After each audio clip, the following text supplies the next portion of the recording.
નમસ્કાર મિત્રો, આજના વિડીયોમાં આપણે ડૉક્ટર અને એક વૃદ્ધ સ્ત્રીના કરુણ પ્રસંગ વિશે જાણીશું. આજનો વિડીયો બહુ જ રસપ્રદ છે, તેથી અંત સુધી સાંભળજો. એક ડૉક્ટર એક વખત એમના ઘરથી ખૂબ દૂર આવેલા એક શહેરમાં જઈ રહ્યા હતા. એમનું નામ હતું ડૉક્ટર અહેમદ. એ એક મેડિકલ કોન્ફરન્સમાં હાજરી આપવા માટે જઈ રહ્યા હતા. આ એક એવી કોન્ફરન્સ હતી જેના માટે ડૉક્ટર અહેમદ ખૂબ જ ઉત્સુક હતા. એમણે રોગોની સારવાર અંગે કરેલી એક ખૂબ જ અગત્યની શોધ માટે એમને એમાં એવોર્ડ મળવાનો હતો. છેલ્લા ઘણા વર્ષોથી એમણે દિવસ રાત જોયા વગર સંશોધનનું કામ કર્યું હતું. એ બધી મહેનત આખરે ફળી હતી અને એના ફળ સ્વરૂપે તેઓ એ એવોર્ડના હકદાર બન્યા હતા. ડૉક્ટરને મનોમન ભારે રોમાંચ થઈ રહ્યો હતો. ક્યારે એ શહેરમાં પહોંચી જવાય એવી તાલાવેલી એમના ચહેરા પર સ્પષ્ટ વાંચી શકાતી હતી. પ્લેનમાં બેસી ગયા પછી પણ એ વારંવાર પોતાની ઘડિયાળ સામે જોઈ લેતા હતા. થોડી વારે એમનું મન કોન્ફરન્સના વિચારોમાં જ લાગી જતું હતું. બસ હવે ફક્ત 2 જ કલાક અને પછી ત્યાં એવો વિચાર પણ એમના મનમાં ઝબકી જતો હતો. પરંતુ એ જ વખતે અચાનક જ વિમાનના પાયલટે જાહેરાત કરી કે વિમાનના એન્જિનમાં ગંભીર તકલીફ ઊભી થવાના કારણે એમણે નજીકના કોઈપણ એરપોર્ટ પર તાત્કાલિક ઉતરાણ કરવું પડશે. ડૉક્ટરના મનમાં ફાળ પડી. સમયસર કોન્ફરન્સમાં નહીં પહોંચી શકાય એવી ચિંતા પણ એમને થઈ આવી. પરંતુ આવા આકસ્મિક સંજોગોમાં વિમાને ઉતરાણ કરવું જ પડે એમ હતું. ડૉક્ટર અહેમદ મનમાં ને મનમાં મૂંઝાવા લાગ્યા. જેવું વિમાને નજીકના એક નાના એરપોર્ટ પર ઉતરાણ કર્યું કે તરત જ ડૉક્ટર દોડતા હેલ્પ ડેસ્ક પર પહોંચ્યા. તેઓ મદદ માટે ઊભેલી સ્ત્રીને પોતાની પરિસ્થિતિ સમજાવી. જેટલું બને તેટલું ઝડપથી પોતાને કોન્ફરન્સમાં પહોંચવું પડે તેવું છે એ પણ કહ્યું. પોતાને ત્યાં પહોંચવા માટેની સૌથી પહેલી ફ્લાઇટમાં બુકિંગ કરી આપવાની એમણે વિનંતી કરી. 1-2 કલાકમાં જ કોઈ ફ્લાઇટ હોય તો વધારે સારું એવું ભાર દઈને જણાવ્યું. માફ કરજો સર, પેલી સ્ત્રીએ કહ્યું.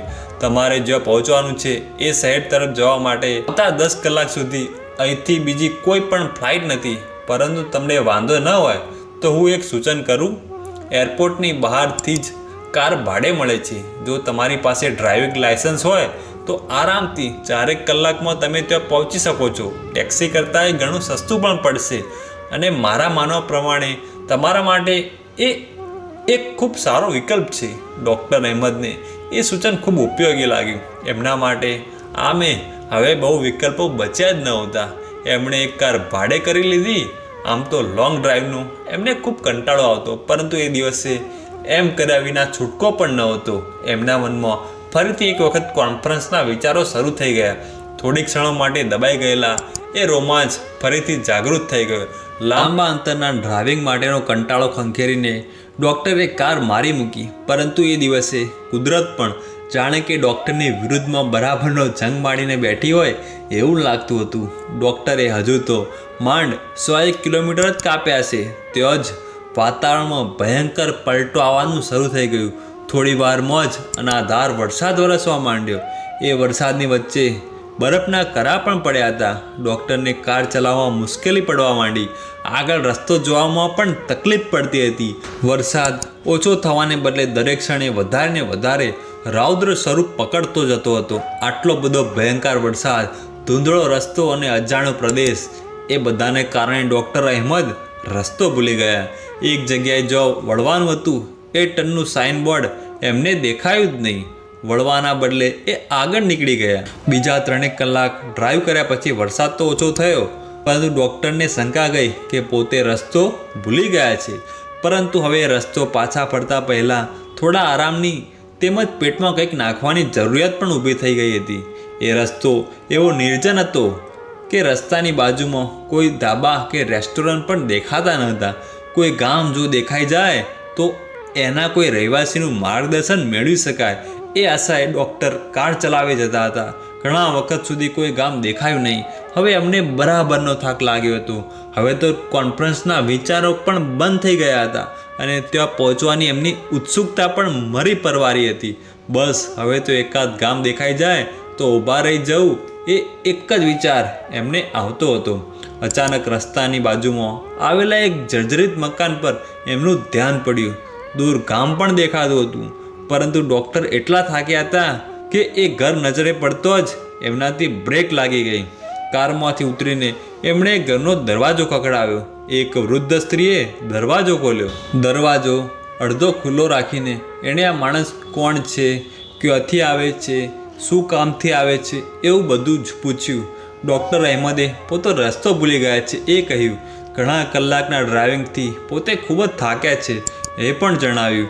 ઘરમાં જો ટેલિફોન હોય તો પોતે ઉપયોગ કરવા માંગે છે એવું પણ કહ્યું. પોતાના ઘરમાં ટેલિફોન નથી, તેમજ છેલ્લા 24 કલાકથી લાઇટ પણ નથી એવું જણાવીને એ સ્ત્રીએ ઘરનો દરવાજો ખોલી નાખ્યો. પછી કહ્યું, જો ભાઈ, તમારે ઉતાવળ ન હોય તો તમે ઘડીક અંદર આવી શકો છો, અને વાંધો ન હોય તો મારે ત્યાં થોડુંક ખાઈને પછી આગળ વધજો.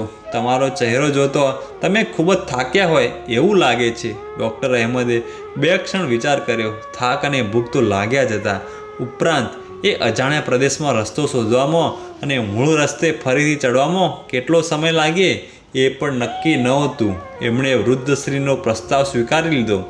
હાથમાં ધોઈને ડૉક્ટર ડાઇનિંગ ટેબલ પર નાસ્તાને ન્યાય આપવા બેઠા. આટલા થાક પછી ગરમ નાસ્તો અને ચા મળવાથી એમને ઘણું સારું લાગતું હતું. ભાઈ, તમને વાંધો ન હોય તો હું પ્રાર્થના કરી લઉં? મારી પ્રાર્થનાનો સમય થઈ ગયો છે, પેલી સ્ત્રીએ કહ્યું. ડૉક્ટરે હકારમાં માથું હલાવ્યું.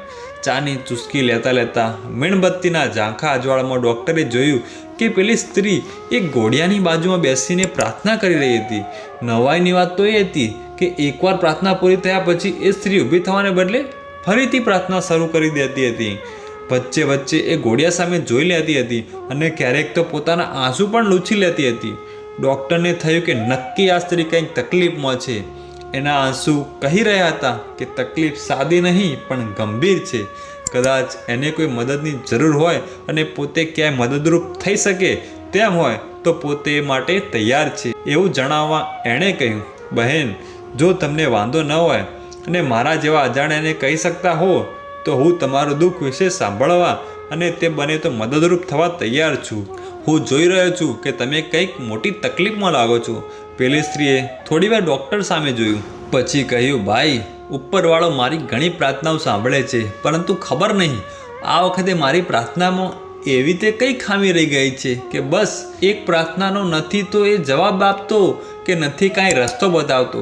કદાચ મારી શ્રદ્ધામાં કંઈ ખોટ હશે, નહીતર સાવ આવું તો ન જ બને.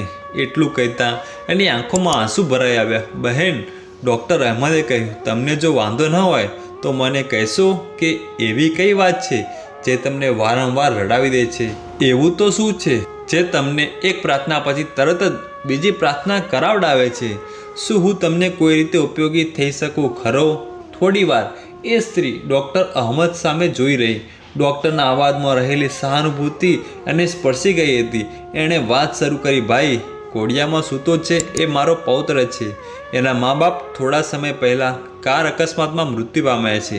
આ બાળકને એક એવા પ્રકારનું કેન્સર છે કે આજુબાજુના શહેરમાં કોઈ પણ ડૉક્ટર એની સારવાર કરી શકે તેમ નથી. નજીકના એક મોટા શહેરના ડૉક્ટરે કહ્યું છે કે આ રોગની સારવાર અહીંયા શક્ય જ નથી, પરંતુ અહીંથી ખૂબ જ દૂર દેશના દક્ષિણ ભાગમાં એક ડૉક્ટર એવા છે જે આ કેન્સરની સફળતાપૂર્વક સારવાર કરી શકે છે. પરંતુ ભાઈ, હું એકલી ઘરડી સ્ત્રી આટલા નાના માંદા બાળકને લઈને એમને શોધવા માટે દૂર કઈ રીતે જાઉં?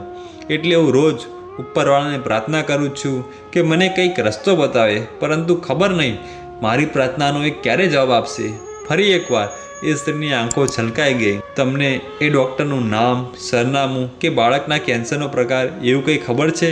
ડૉક્ટરે આવું પૂછ્યું. હા ભાઈ, દીકરાની ફાઇલમાં એ ડૉક્ટરનું નામ તેમજ બીજી બધી વિગતો લખી છે. ઊભા રહો, હું તમને એ જોઈને કહું. એ સ્ત્રીએ બાજુના ટેબલ પર પડેલી એના પૌત્રની ફાઇલ લઈને ખોલી. શું નામ છે એ ડૉક્ટરનું? ડૉક્ટરે પૂછ્યું. ડૉક્ટર અહેમદ, એ ફલાણા શહેરમાં રહે છે, પેલી સ્ત્રીએ જવાબ આપ્યો. ડૉક્ટરની બંને આંખોમાંથી આંસુની ધાર વહેવા નીકળી. એણે રડતા રડતા જ કહ્યું, બહેન, ખરેખર ઉપરવાળો ખૂબ મહાન છે. એણે વિમાનમાં ખોટકો ઊભો કર્યો, વાવાઝોડું મોકલ્યું, અનાધાર વરસાદ વરસાવ્યો, મને રસ્તો પણ ભૂલાવી દીધો. આ બધું એણે એટલા માટે કર્યું કે તમારી પ્રાર્થનાનો જવાબ જરા જુદી રીતે આપવા માંગતો હતો. એ તમને ડૉક્ટર અહમદ સુધી પહોંચાડવા રાજી ન હતો, કારણ કે તમને કેટલી તકલીફ પડી શકે એ વાત એ બરાબર જાણતો હતો. એટલે જુઓ, એ ડૉક્ટર અહમદને જ તમારી પાસે લઈ આવ્યો. બહેન, હું જ છું એ ડૉક્ટર અહેમદ. પેલી સ્ત્રી રડતા રડતા બોલી, હે ભગવાન, તું ખરેખર મહાન અને ખૂબ જ દયાળુ છે. પ્રાર્થનાનો જવાબ આપવાની તારી રીત ખરેખર નિરાળી છે. ડૉક્ટર અહેમદ પણ આંખોમાં આંસુ સાથે એ શબ્દ મનમાં બોલતા હતા. અને પછી ડૉક્ટર તેમની ક્લિનિકમાં લઈ જઈને વૃદ્ધ સ્ત્રીના પૌત્રનું સફળ ઓપરેશન કર્યું અને તે સ્વસ્થ બનીને હરતો ફરતો થઈ ગયો. તો મિત્રો, આ એક ટૂંકી વાત જે આપણને ભગવાનમાં શ્રદ્ધા રાખવાનું શીખવે છે. તમને આ વિડીયો પસંદ આવ્યો હોય તો આ વિડીયોને લાઈક કરી તમારા મિત્રો સાથે શેર કરો. મળતા રહીશું મિત્રો આવા અવનવા વિડીયો સાથે. અને જો તમે અમારી ચેનલમાં નવા હોય તો આ ચેનલને સબસ્ક્રાઈબ કરો, જેથી આવનારા વિડીયોની નોટિફિકેશન તમને મળતી રહે. ધન્યવાદ.